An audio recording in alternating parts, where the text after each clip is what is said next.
Qué Golazo weekend recap with Jimmy Conrad and Heath Pearce. We talk the FA Cup, Serie A, Bundesliga, the Premier League, Ligue, and so much more. There is discussion about Hansi Flick and Bayern Munich, Americans in Europe this weekend, and of course, that conversation that's hot topic right now, the Super League, as we discuss with Jimmy Conrad and Heath Pearce. Qué Golazo weekend recap begins right now. Hey, Qué Golazo listeners, I wanted to let you know about what's on CBS Sports HQ this week. As always, CBS Sports HQ is your home to start your sports news day with live updates kicking off each morning at 8 a.m. Eastern. And HQ is always your home ahead of the evening's action with the live picks from the best analysts and cappers in the sports world at 6 p.m. Eastern. But as we get closer to the NFL draft, leave HQ on all day for the latest NFL news, rumors, and mock drafts ahead of round one on April 29. Think of HQ as your ultimate NFL draft war room. So check out HQ on your computer on cbssports.com or via the sports app, the CBS Sports app on your mobile phone or TV. It's always free. It's always on. CBS Sports HQ. Hey, everybody. Welcome to Qué Golazo, our weekend recap. Jimmy Conrad, what's up, brother? What's up, guys? Everybody listening, how are you doing? How's your weekend? Hopefully good. It was good. It was good. Oh, you're asking everybody. All right. You as well. That starts with you. Yes. I had a good one. I know you guys did because we're going to talk about it. Obviously, a lot of action. Heath Pearce, how are you, brother? Doing good, brother. That's very good. Very modesto. Very modesto. I'm inspired by Luis's voice work, so I'm just trying some new things, you know. I love it. Let's bring one every week. I think that's the way to do it. Welcome, everybody, to Weekend Recap. Qué Golazo. A lot of action to talk about these last 2.5 days of domestic-based action and so forth. But let's begin with what everybody's talking about, the hot topic, the European Super League. If you follow the game, but for some reason are living under a rock and you don't know what's going on, basically a number of clubs from around Europe, including England, Italy, Spain, the major clubs, are in talks to launch what is around a $6 billion Super League, planned to start in time for the 2023-2024 season. Sources from everywhere, including our own CBS Sports, have been discussing it. You can go to cbssports.com to see it and everything. And it's basically this creation with Real Madrid is in there, Atletico Madrid, 6 clubs, the top 6 from England, including Manchester United and Tottenham and Arsenal, as well as Italian clubs, discussing creating their own league, which would basically be they leave the Champions League, and obviously that affects their domestic league, and they would play midweek, etc. And it's a creation that's supported by JP Morgan and other execs, etc.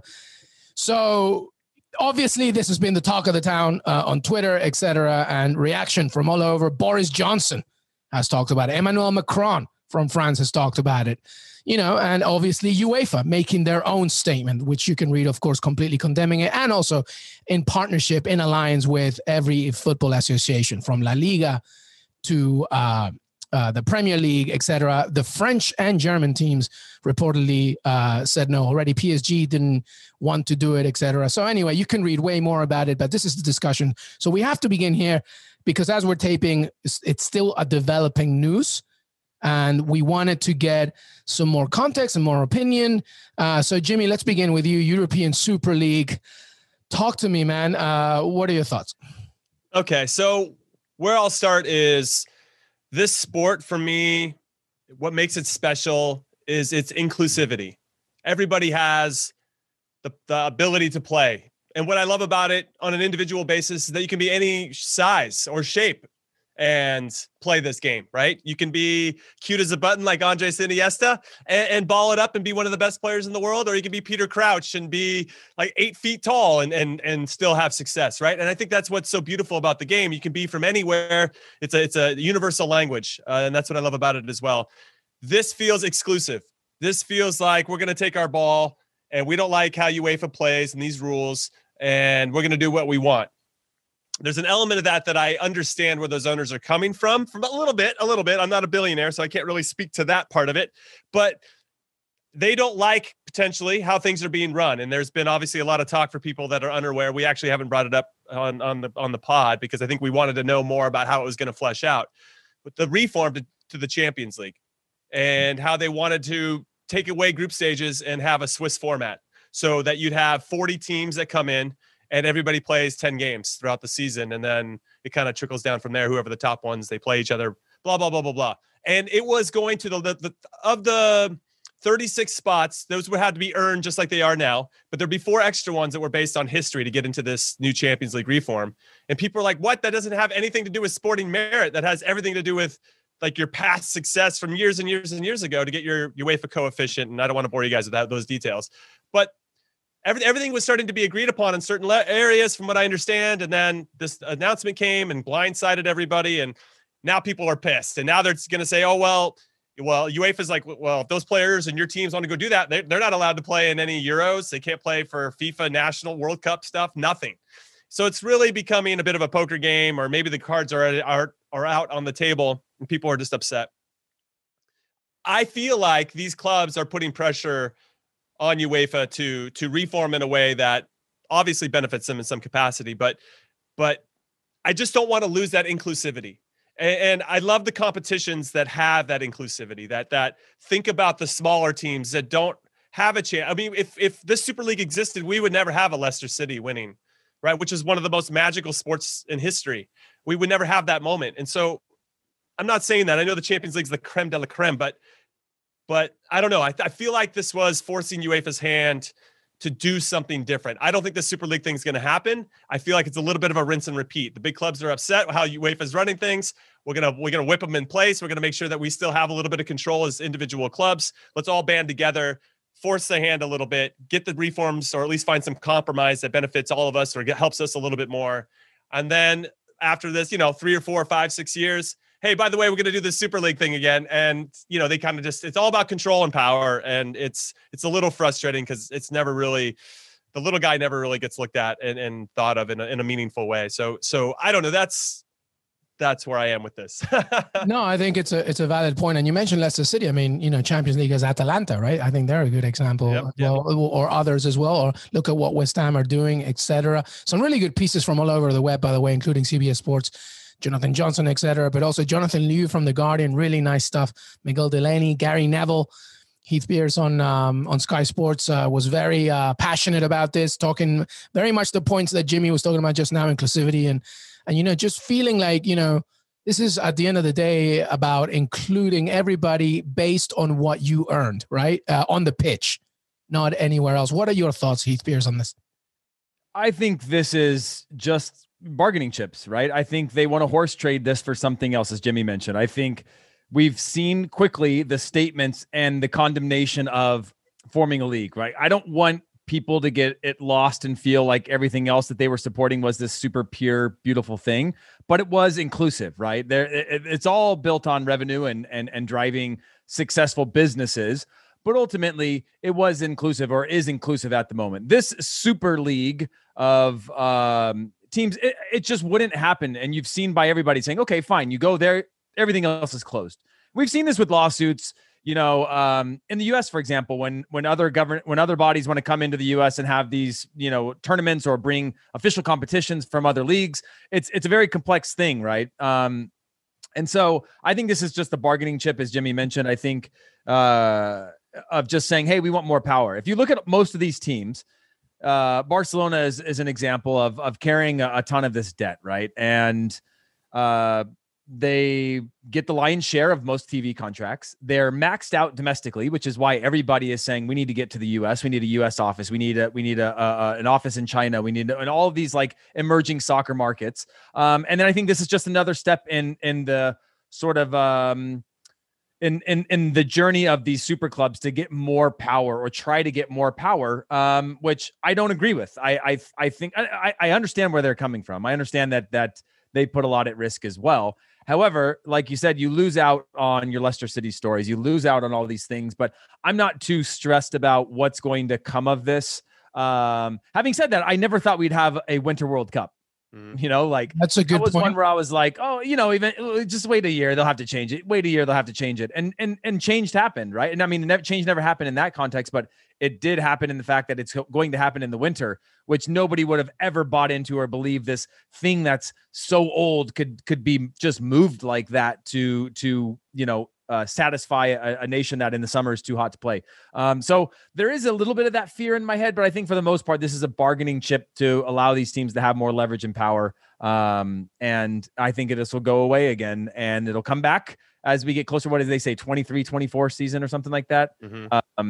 Yeah, like it'll come back again and it'll just be this leveraging thing as you head towards an ultimate agreement or whatever, to continue building. Because think about the teams that finished 4th, 5th, or whatever in the Premier League or 5th in the Premier League that don't get into the Champions League, and then see some of the teams that go in, you go, hey, that doesn't seem fair. We're better than them. We have more resource than them. We provide a better product for the tournament itself, but we have to wait. So you can see how there's like this kind of middle area that's missing out in terms of quality over quality, but this exclusive, like cool kids only club, I don't think will ever work, especially with the statements we've seen of everybody saying, hey, you do this, everything else is done. The players have a consequence. The team has a consequence. The league has a consequence, and you're not welcome anywhere else around here. And I just don't see that being manageable. Yeah, I think a rinse and repeat sort of idea here is what's happening. And by the way, European Super League wanted to correct themselves. They didn't invite Tottenham. They just wanted to invite Harry Kane. Everybody else. Listen, but if you have comments or questions about this, tweet us, right? Heath Pearce, Jimmy Conrad, Echegaray, and Qué Golazo pod. That's the most important one. And leave a rating and review on Apple Podcasts. And remember, we're on Spotify as well. When we come back, we will talk about what's really important, what's on the pitch. Stay right here. Welcome back, everybody. Qué Golazo weekend recap. All right, let's talk about, as Jimmy says, some soccer balls, baby. Let's talk about what's happening on the pitch. And we begin with the FA Cup. And it's set. The final is set. Chelsea against Leicester City. Chelsea took care of business against Man City on Saturday, while Leicester City beat Southampton on Sunday. Jimmy Conrad, Thomas Tuchel's train continues to roll. Unbelievable. I'll be honest, it wasn't the most exciting game, but Tuchel would care a damn. What do you make of it? Well, yes, I agree with your sentiments, Luis. I feel like I want all 90 of those minutes of my life back. However, I did experience it, and I am now a bigger fan of Thomas Tuchel. He finds ways to have success, and yes, that might not be very aesthetically pleasing, but it is pragmatic, and it got them into a final as they try to win their 9th FA Cup in their history. This is only the second loss in 19 games for Thomas Tuchel, which is pretty impressive, and he's beaten a lot of big names along the way. Pep Guardiola, Jurgen Klopp, there's a whole bunch of other ones I can't even think of at the top of my head, but he's also the first German manager. I think. Yes, that's all I needed to say with those two. He's the first German manager to ever get into an FA Cup final. That's a big deal. 14 clean sheets in those 19 games as well, something I wanted to add to the list. And there's something about the belief that I think is in this team. And I think defensively, they got it pretty figured out. Attacking wise, you know, yeah, we could probably say something about Zach Steffen having better positioning there. I do want to say in defense of Zach Steffen, Ederson makes these types of mistakes all the time. That's the number one goalkeeper. He almost cost him in leg one against Borussia Dortmund when he probably should have got a card or got something for that Jude Bellingham goal that got called the other way. So I feel like there was a little bit of heaviness about Zach Steffen when I'm like, Ederson makes mistakes like this all the time. Plus, Man City's his team. I mean, they needed one goal to just get a draw. They needed one goal to win. I was pretty surprised actually that was that they got shut out, frankly. And I thought that Chelsea were excellent on the defensive side of the ball, and they're just getting a little bit cleaner and sharper on the attacking side of the ball, and that should be very scary for their opponents moving forward. And we could see a repeat of this semifinal in the Champions League final, which would be pretty ridiculous. Yeah, I really hope not. Heath Pearce, what you make of it? Again, to Jimmy's point, Thomas Tuchel, 14 clean sheets, just a very commanding performance against the Manchester City, who is not looking great these last 3 weeks. Yeah, I would say the thing that was it continues to be surprising, right? Is we give players credit often when they move to a different country and take a risk and do something different, right? Thomas Tuchel is doing that for a manager. People forget, like, it's not just culturally, a new team, a new league, a new style of play, a new type of opponent, completely different than his other experiences. I think deserves a lot of credit for continuing to do this. The other thing I want to say, Timo Werner was fantastic. And for a guy who can't get a sniff right now, I don't know if this is just a temporary thing that everybody's like, I'm going to run as hard as I can until the end of the season and then figure out my future or whatever. But Ziyech, was fantastic. Mason Mount playing higher up was really good in the attack. Like, just this constant rotation of players, and call it squad rotation or call it just tinkering with the lineup. He still seems to be getting a lot out of these guys. And that's hard to do. Like, we've seen Pulisic. This is the best I've seen Pulisic since he got to like his early days at Chelsea, but like kind of had these windows, his best days at Dortmund. This is the Pulisic, right? And he's just come back into form and has his confidence. And as they continue to rotate these players, it's really impressive to see Timo Werner in a big moment, in a big match, to prove himself after it's easy with this many egos and this many guys on the wages that they're on to just like kind of, kick back and be like, you know what, fine. You don't want me, I don't want you. I'll just be done until the transfer window and we'll figure it out. But he seems to have this, I don't know. Everyone seems to be buying in. I know it's not hard to buy in a semifinal. I can get you to a final of a major trophy, and you're playing against a team that you've now eliminated from having 4 trophy opportunities. But yeah, I think it's pretty impressive. But it is hard to try and do that when you replace a manager who really gave you not much when it came to confidence or whatever. I mean, one of the big differences I see between Chelsea now with Tuchel and with Lampard is that when they didn't have the ball with Lampard, they were kind of like all over the place. They were a little like insecure, sort of not confident of their own standards. Thomas Tuchel has given them this resiliency. And to Jimmy's point earlier about like just being so good defensively, against Man City, they were like, all right, bring it. What do you have? Like, we'll completely contain you, and then we'll counter. And then, Christian Pulisic's offside goal, that was a good example of that. Had he been just offside, et cetera, it would have just been a perfect example of how Chelsea do this under Tuchel. It's like he's fine being a possession-heavy manager, but he's also fine being a manager that doesn't have the ball. And they're just confident in their own skin, and that's the biggest thing, Jimmy, I think. I think that, and I probably said this, I don't know how many times on the pod, but defending is a lost art.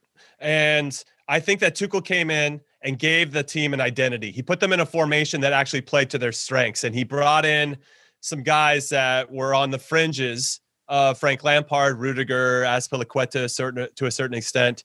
And those guys... That was great as well, by the way. Yeah, excellent. And you're good grizzled veterans. You put good guys that have a ton of experience in front of a young goalkeeper still, who's a very good goalkeeper, but still a young goalkeeper in Mendy. And then you also have one who's been mistake prone, not losing some confidence in Kepa, who has got 4 clean sheets in 5 FA Cup games, by the way. He talk about being on display and trying to hopefully win a cup and be the Emi Martinez this time around, and being the backup goalkeeper to win a major trophy for their club.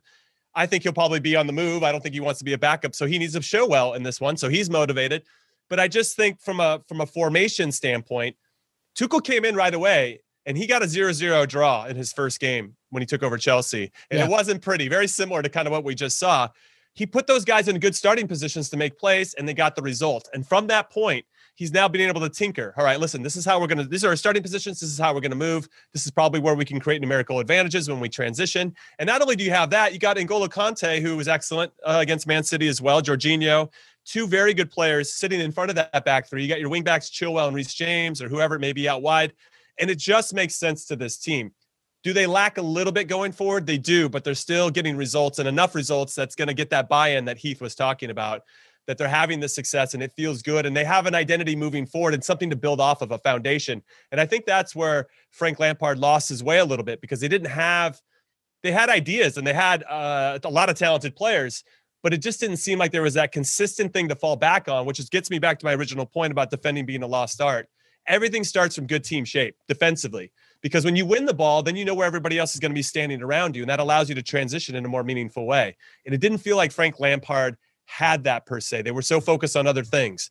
And I think that Tuchel came in and kind of started from that standpoint, and then they can build off of that foundation. And now we're seeing the fruits of that labor. Yeah, absolutely. And they will face Leicester City, who make the FA Cup final for the first time since 1969. A really good achievement from them. Brendan Rodgers, don't take anything away from his side.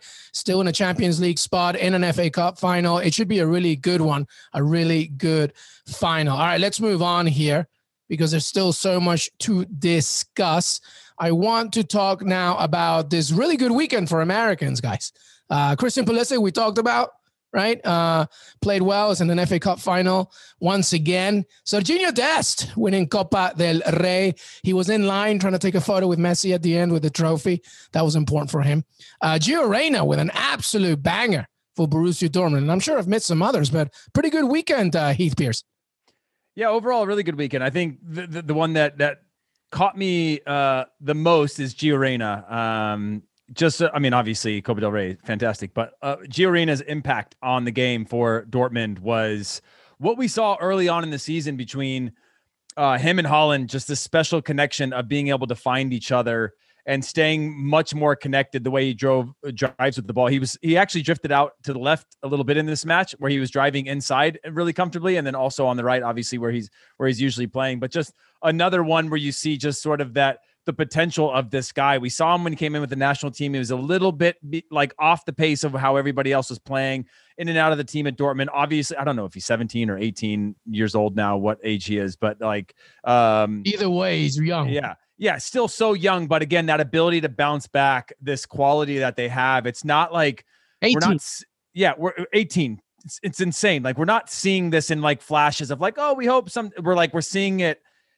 We're seeing growth of these super young players step into these big games like today, where Dortmund are fighting for a Champions League spot and really deliver. I think is the most impressive for me this weekend. Yeah. What about you, Jimmy? Where was your focus this weekend?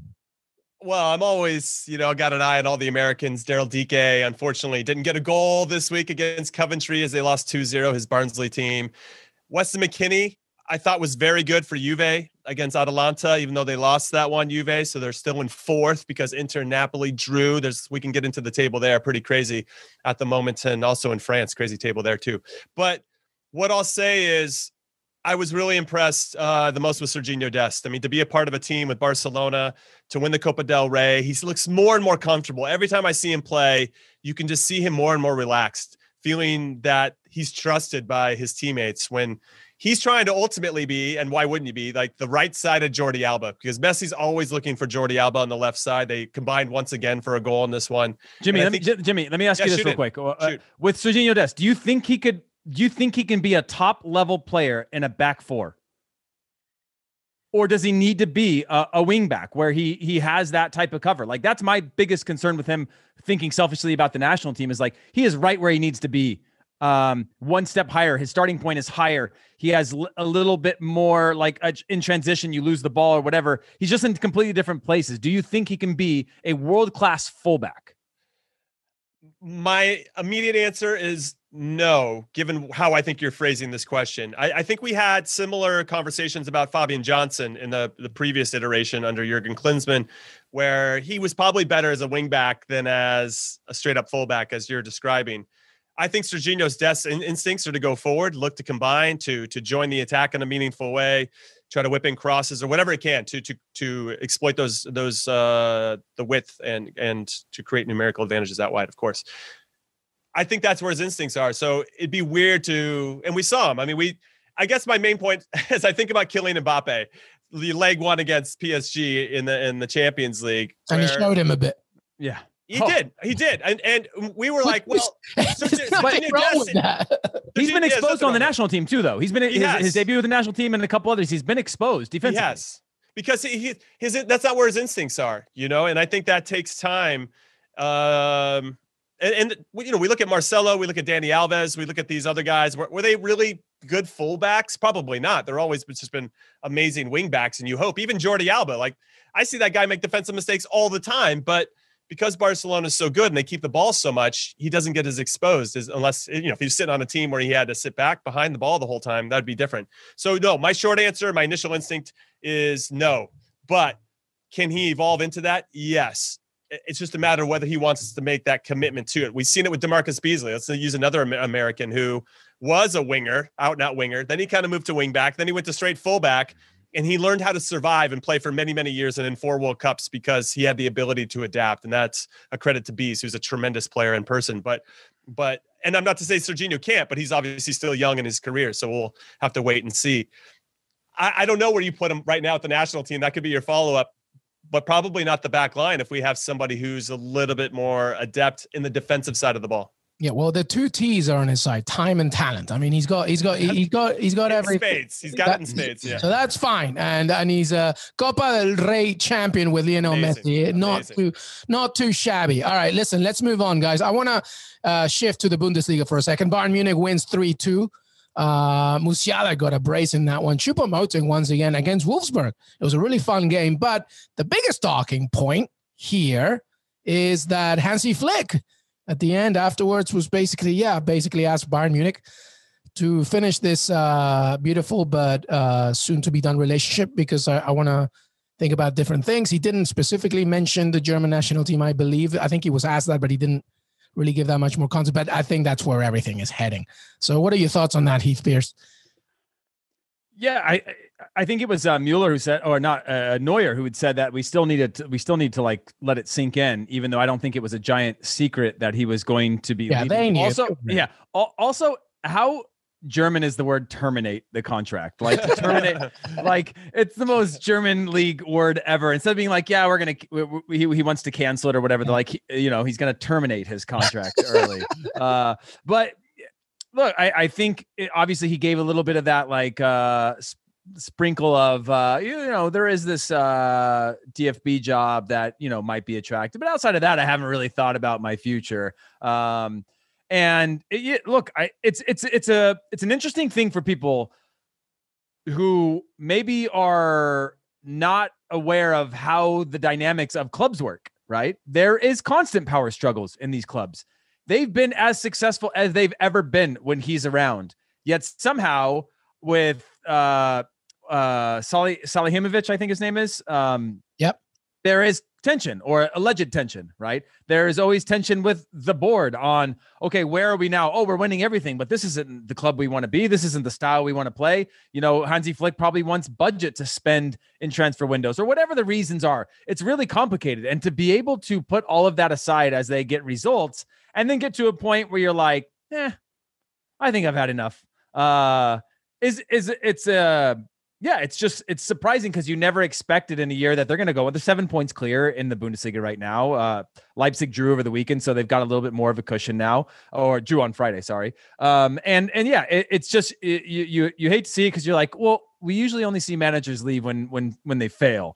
And to see that sort of happen, and I know there's a little bit of a trajectory towards the national team job, but yeah, it's it gives a little bit of a look behind the curtain of how just complex these super clubs are and how many egos and how many different opinions there are and how important like sporting philosophy is, and no one's bigger than the club and all these types of things that you have on the wall that you slap on your way out of the tunnels for games. Yeah, Jimmy, it seems to me that it's more about Hansi Flick just wants more control. He just wants to control more not necessarily the day-to-day, because if you go with the national team, that's not what it is, but he wants to have more of a control, not just on the pitch, but also like selecting what he wants, doing what he wants. And I feel that at Bayern, maybe he didn't do that. And also you can think about the fact that last year, he achieved everything. Where do you go from here? And the third point, the German national team, I think, is in a perfect opportunity to develop and do something special in a new sort of page. What do you think? I don't even know where to start with this. I'll say that the statement that Bayern issued after Hansi Flick came out of this is amazing. Okay, this is what I'll give you the short version. FC Bayern disapproves of the unilateral communications, which is very German, issued by Hansi Flick, and will continue talks after the match at Mainz as agreed. Unilateral communications of Hansi Flick. This is all about control and power. There's not even a doubt. It's nobody's bigger than the club. And I don't think Hansi Flick, I don't think he's ever come out and said otherwise. It's really, there must be a lot of stuff going on behind the scenes. The scary part for me is that everybody listening, if Hansi Flick can't have job security or trust after winning 6 trophies in one season, who the hell can? What do we have? We have no chance. We've got no chance at anything. There's just no chance for anything at anybody, for anyone. ever. Like, it's just what? How does it even fall apart that you wouldn't like, hey, Hansi Flick's like, hey, I just maybe wanted to sign a few things and the sport like, no, we don't like that player or we don't trust you. Like, how does it even get to that point? I can't wait for the book that's written or the magazine article that's written about this, so I can take a deep dive into really understanding the power dynamics behind this. But this is quite the pissing contest, and Hansi Flick doesn't have anything to prove. He can go get any job he wants and anywhere. And it just so works out that the job that he probably does want, the German national team is looking for him. So yeah, it's unbelievable. But yeah, I don't know. It's all about power and control. Maybe Angela Merkel will interview in a few. Somebody needs to have complete control of that one. All right, let's keep moving here in Europe. Let's go to Serie A for a second. Atalanta beating Juventus without Cristiano Ronaldo. Napoli, all they needed to do was beat Inter Milan. Obviously, it was 1-0 in that one. So Napoli remains outside of the Champions League spot. Juventus saves itself by remaining fourth. But still, it's a big deal because it's still tight, regardless of what should happen. Jimmy, thoughts on Serie A this weekend, specifically Juventus and Atalanta, who are doing pretty well as of late? Yeah, fair play to Atalanta, kind of a resurgence, 5 straight league wins to get them back into the conversation. As you mentioned, they're only 2 points behind AC Milan for second, currently in third. Looking pretty comfortable to get that Champions League spot. Big result today, deflected goal in the 87th minute there. Juve a little bit unlucky, obviously not having Ronaldo either. What I worry about with Juve, and now that we're looking at the success that Tuchel's having with Chelsea, that was a tough decision to fire a club legend after giving him a chance at Frank Lampard. Juve might have to be in the same spot with Andrea Pirlo. Like this, he's just not ready yet. This job was too big for him. We need somebody else that can right this ship quickly and get everybody on the same page. And then obviously the future of Cristiano Ronaldo is on the balance as well, I assume. Napoli's in fifth with 60 points. They're only 2 points behind Juve for that last Champions League spot. So things are going to get a little dicey here in the last 7 games, and we're here for it as neutrals. Lazio did the business 5-3 today. I'm pissed about that as a Roma supporter because that's the last Europa League spot. They're in 6th with 58 points. Roma was up 1-0, lost to Torino 3-1, who are fighting relegation zone. Roma gets to the Europa League semifinals against Manchester United and throws up a lemon in the league. They have to win that competition now to qualify for the Champions League. So we'll see how it goes for Roma. But yeah, obviously a little bitter as a Roma supporter, but it's not only Serie A. I don't know if you guys want to take a little hop, skip, and a jump over to Ligue 1, but that league is next level as well. So lots to talk about in Europe. Yeah, we will go there in a second. Heath, I want to ask you a question on Serie A, Heath, for a second. Inter Milan looking good for the league. I mean, AC Milan still in second. Atalanta, as Jimmy said, doing really well in third. Do you think Juventus holds on to that Champions League spot? I mean, we're talking about Andrea Pirlo and, Frank Lampard comparisons. At least Lampard managed the team before that. Pirlo didn't do anything. He just showed his beautiful bearded face and says, like, yeah, I want to manage. Okay, whatever you want, Andrea. Will they keep it or will Napoli climb up here? It's funny because we are, well, at least I think as Americans in the U.S., we've had the wool over our eyes because we have this guy, Weston McKennie, playing at Juventus, right? And we're not thinking about the fact that Pirlo is part of the biggest failure at Juventus in a decade, right? Out against Porto in the Champions League. They're going to lose the league, potentially Champions League. They controlled most of the whole game, and Atalanta, who we thought would score a bunch of goals, as they always do, just waited, and they were able to get, obviously, as Jimmy mentioned, a deflection goal to beat Juventus, but Juventus were impossible to beat before. And you start to look at it and you go, I was reading something recently that there was, I don't know if it was an official statement. Maybe it was just me on the wrong part of the internet reading something that was a lie, but they were talking about selling the Weston part of the internet. Yeah. Selling Weston McKennie if the right offer is there, if they don't get the money that they have. Literally brought in this guy, but you've got all these players. And Weston McKennie, by the way, I do want to say this, even though they lost, when he got subbed off, I believe were winning, or no, it was a draw, but they were in control. Yeah, they were in control, and he was surprised me because he was driving forward with the ball for their attack. He generates so much. I still don't think he's a 10. I still don't think he's got that final touch that you would want from what's his name from Atalanta that left the 10. Papa Gomez. Yeah, Papu Gomez, like that, not that type of quality, but is like getting involved. Like he's in the box, but it's like just him in the box now when Ronaldo's not playing. Yeah. And so yeah, I think it's a massive failure, and we're talking about Juventus in the context of will they make Champions League, and I do think they will because they just have enough quality. I think it'll be a grind. But Heath, they have to play Milan. Yep. They have to play Inter Milan, away at Sassuolo, which won't be easy, away at Udinese, away at Fiorentina.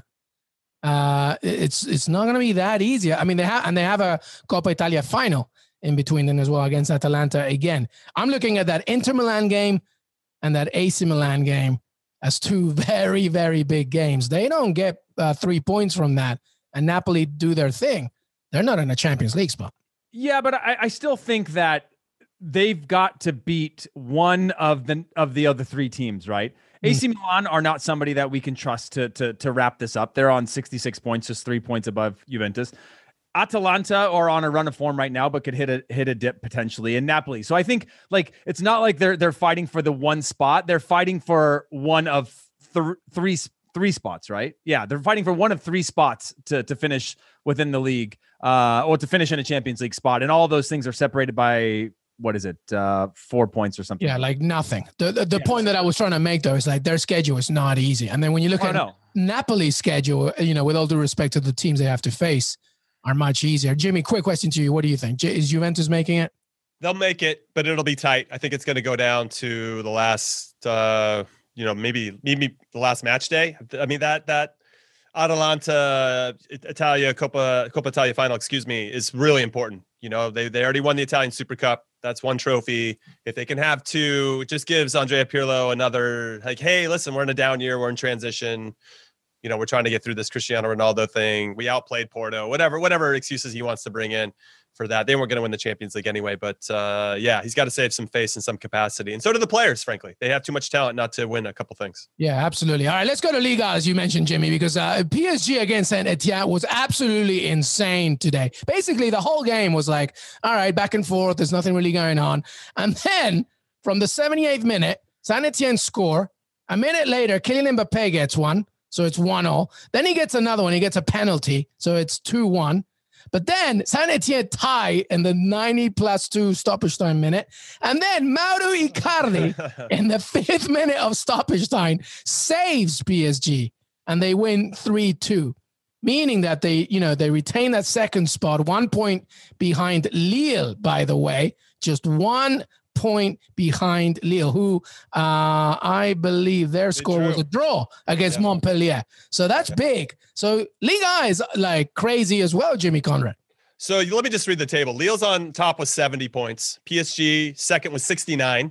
Monaco, who Niko Kovac, former Bayern Munich manager, much maligned Bayern Munich manager. He's on charge of Monaco. 68 points for them. They've won 4 straight. And then Lyon is in 4th on 67 points. My favorite part, though, is that Lyon play next weekend. So that one is going to be popping off. One of the matches we'll be previewing. Say that 5 times really fast. Lyon. I can't. Don't.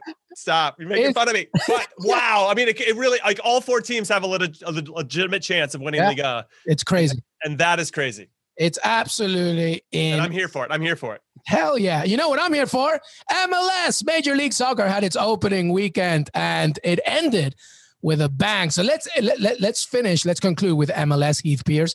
And I want to just, I want your thoughts from the overall weekend, but I want to discuss the game that we just saw, which is LA Galaxy beating Inter Miami 3-2. Oh, that was fun. Miami humidity. David Beckham and Tom Brady were watching. Phil Neville and his nice tan. Gonzalo Higuain and Pipa Higuain, bearded Higuains together. Chicha gets a brace. It was beautiful. But LA Galaxy, under Greg Vanny, by the way, win 3-2. And a really big win for them for so many reasons. What'd you make of it? Yeah, I think, this was more than anything, more than the result for either team. This was and it's not a big secret. This was all about Chicharito, right? Mm. He's matched his goal tally from last season. That's insane. Yeah, we were out. I was out in the community doing something with Chicharito recently, and it's actually going to be announced on CBS in the coming weeks on what that program is going to be. But one of the coaches asked him like, "Hey, how you feeling?" Like casually, like, it's like kind of the banter. The cameras are rolling. We're trying to pick up some good sound, and they're like, "Yeah, well, what about, are you going to actually score this year?" Kind of thing, a little bit of banter. And he was like, "It just takes one." And I remember hearing him say that, that like it's just going to take him one, because he's like, if you've seen his social and everything, he's like really dialed in on like, I need to score goals. I have a lot to prove to the city. I have a lot to prove to Major League Soccer and all the critics out there. And he said, like, I just need one. Once you get that one, it's going to change everything. And you could see it when he got that one. When he hit it, you could see this relief. And then if you watched him get his second one, that's the Chicharito type of goal, right? Like just sort of poaching, hanging around, the ball pops out, puts it away, kind of super busy, swimming the lines constantly, just being disruptive. And especially once they switched to that formation where they had more attacking support around Chicharito. He's easy to mark out if he's going to be isolated by himself, I think. But yeah, after the game, again, I was still thinking to that reference of hearing him say, I just need one. And you could see this relief in his face of like, oh, Chicharito's back. You could see this like, I'm the man, I'm Chicharito, I'm this famous Mexican footballer that's got the most goals for Mexico ever, and I'm back type of like just confidence to him, but also like a little bit of relief. And I think that's going to be a huge, I don't know if that's going to fit within Greg Vanney's plans for a style of play. I don't know what that's going to mean overall of what it's going to take to put Chicharito in good spots, but I do think there was just a difference to him once he got that first goal. And then the second, I just think we're going to see, he is a streaky striker. We're going to see probably more from him than most people would expect. Yeah, absolutely. What did you make, Jimmy? I mean, I thought both of them were quintessential Chicharito. He's just so good at that. But, 3 points, a good start. But Inter Miami have something to build on, I guess. Gonzalo Higuain looks a little bit, he scored a penalty. He didn't skydive it last time. Sorry. What do you make of it? I thought the first goal was offside for them. So that's right. Start there. Yeah. Ridiculously offside, and that'll be open for another discussion. But the Galaxy won the game, so I don't think they're going to be crying about it too much, but something for the referees to take a look at. There seemed to be a few things that were plaguing Inter Miami that people thought, oh, it's the pandemic. They were an expansion team last year, blah, blah, blah. Well, they're still there under a different manager, a lot of the same players. And it's just, some crispness, some sharpness to their game, some ideas. I'm going to give Phil Neville the pass right now. This is his first meaningful game against not only an opponent that had some hungry players, and I think Chicharito was very hungry, and that's the best version of Chicharito that you could want. And to your point, Luis, he did score 2 very Chicharito-like goals. But you got to give him that service in the box. Really important. Greg Vanney's an excellent manager. He knows what he's doing. I thought his changes for the Galaxy were at the right time, really gave, and the change in formation really gave them that burst. And Inter Miami didn't have any answers for that. So that's something that Phil Neville's obviously going to have to figure out with his own group. If what team does this, I got to do that, or vice versa. And that's just going to be part of his experience. I think they're going to be competitive this year, Inter Miami. I'm not too worried overall. But yeah, when you have a 2-1 lead, you're at home, you've got Tom Brady and David Beckham and all the other VIPs he invited to come out to watch this game. It would have been nice to close it out. So I'm a little disappointed for him. But that said, I thought it was a good performance from the Galaxy. Obviously, when LAFC wins, the Galaxy needs to figure out a way to win as well, because those two definitely do not like each other. El Tráfico on May 8th, by the way. All right, any final thoughts from MLS just as everything opened this weekend, Heath? Yeah, I would just say that most impressive for me this weekend were Sounders. Freddie Montero was fantastic again. It's been a while since I've seen him in that type of form. Seattle looked the most season ready. We talked about Miami, and Coach, he said that my team's not 90 minutes fit yet, which is interesting, and an indicator that they do have a ways to go. But Seattle looked on pace from the start, which I think instantly as usual. Oh, and they're playing with 2 strikers with Morris out. So just a different type of system that's working for them. And yeah, they look really good. Yeah, they did. Shout out to Raul Ruiz, who got a brace really, really good. Jamie, any final thoughts from MLS? Of course, I want to give a shout out to my former teammates, Josh Wolf, for leading Austin FC to their first ever game. Very excited for him. Wasn't the result that they wanted. Yeah, they had some good moments, and I think they have some ideas and an identity that they're trying to forge. Obviously, going up against LAFC is not necessarily a fair draw when you're getting your first ever game. It was funny to see, Carlos Vela getting subbed out when he was just getting some treatment on the sideline, but they got the result anyway. And I think that LAFC have a very good team, and obviously they're one of the favorites for a reason. But I did want to give a shout out to the Chicago Fire. they've been kind of the joke of the league for a season or two now, whether it's a logo change or any other decisions that they're making both on and off the field. And they scored 2 early goals. And I was like, all right, the Chicago Fire really putting their flag in the ground. And then within 3 minutes, they gave up a goal. And then 10 minutes after that, they gave up another one to end 2-2 with the New England Revolution, who I think will quietly be very good this season under Bruce Arena. So fair play to the Fire for still holding on, even though they gave up a 2-goal lead. And I just wanted to give them a shout out. Hey, did either of you guys hear Bob Bradley's comments on that situation? No, talk about it. They put him on the headset after. They're like, talk about the Vela situation.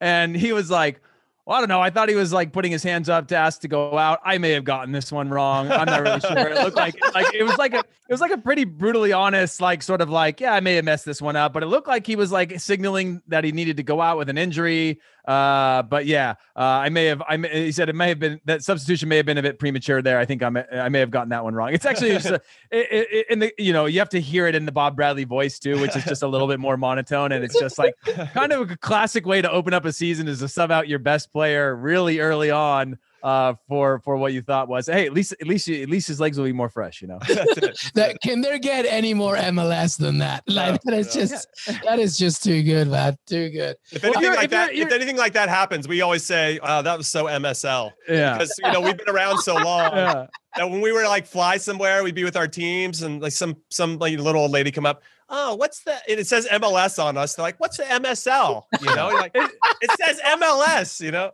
It's also one of those things where like all you need to do is read it. It's crazy. He is your best player by far. So the moment he shows any sort of sign, you're like, protect him, put him back in the bubble, wrap him up in bubble wrap. Like he's done. We'll say we just need him for October. That October, November, December. Like just take him off and then just apologize later when he's. And Carlos Vela was probably like, I was just sneezing. Like I didn't need anything. Tying my shoe. Unbelievable. All right. Any final thoughts as we say goodbye? Qué Golazo weekend recap. Heath Pearce. Yeah, actually, Sevilla are in a title race now in La Liga. With Real Madrid drew, which still keeps Atletico battered. Who'd they batter? It doesn't matter. They won 5-0. Eibar, yeah. But now Sevilla are like they're all within point. Like it's a stretch, but like Sevilla are in the conversation for a top 3 finish too, which is kind of cool.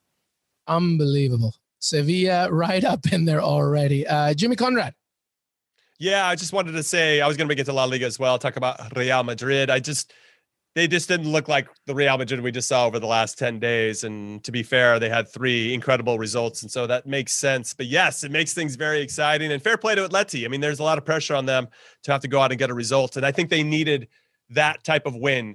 Diego Simeone, the manager of Atleti, is always associated with these grind out 1-0 wins. So for them to win emphatically 5-0 is a big deal. And hopefully will give them a lot of confidence and see if they can hold off everybody for the last 7 games.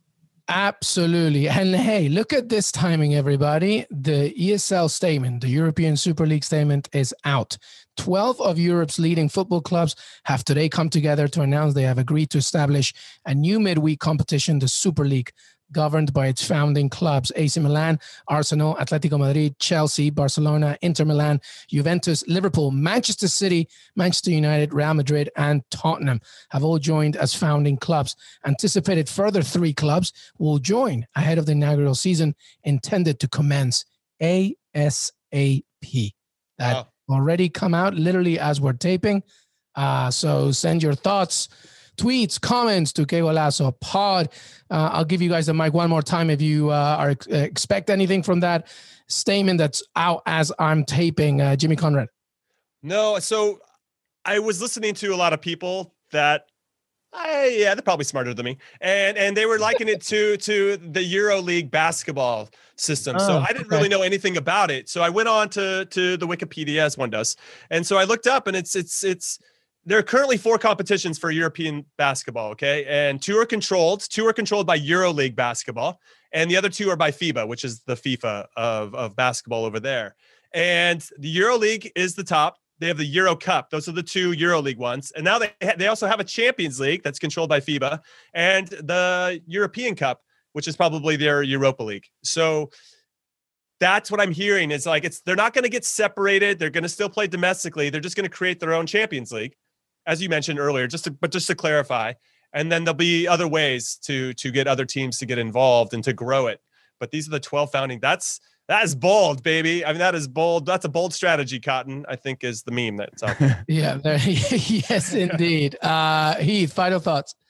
Yeah, I just don't see how you go like, okay, 15 of you get to chill here, and then 5 of you get to prove yourself every single year in some sort of other fashion where you're not allowed to, like, your league actually is going to ban you from going in and out of that league, but like we're going to bring 5 out. It just seems really complicated. And again, I don't know how it comes to fruition. So I'd rather my closing thoughts be that Trinity Rodman, Dennis Rodman's daughter, had an assist to Ashley Sanchez on Thursday in NWSL. Otherwise, the games were pretty low scoring, 1-0 and 0-0 throughout the late week and weekend. That's it. Love it. Let's end it with that. Qué Golazo weekend recap. Jimmy Conrad, thank you, brother. Thank you, guys. Thank you, Heath Pearce. Thank you. Hey, everybody. I want to thank Jimmy Conrad and Heath Pearce for joining me today. Don't forget to follow us on Twitter, Qué Golazo Pod. Listen to us on Apple Podcasts, Spotify, Stitcher. We're also on cbsports.com. We are also on your smart speakers. Just make sure that you play it and you say, hey, Siri, hey, Alexa, play the latest episode of Qué Golazo. We're on youtube.com/Qué Golazo. Have a great beginning to your week.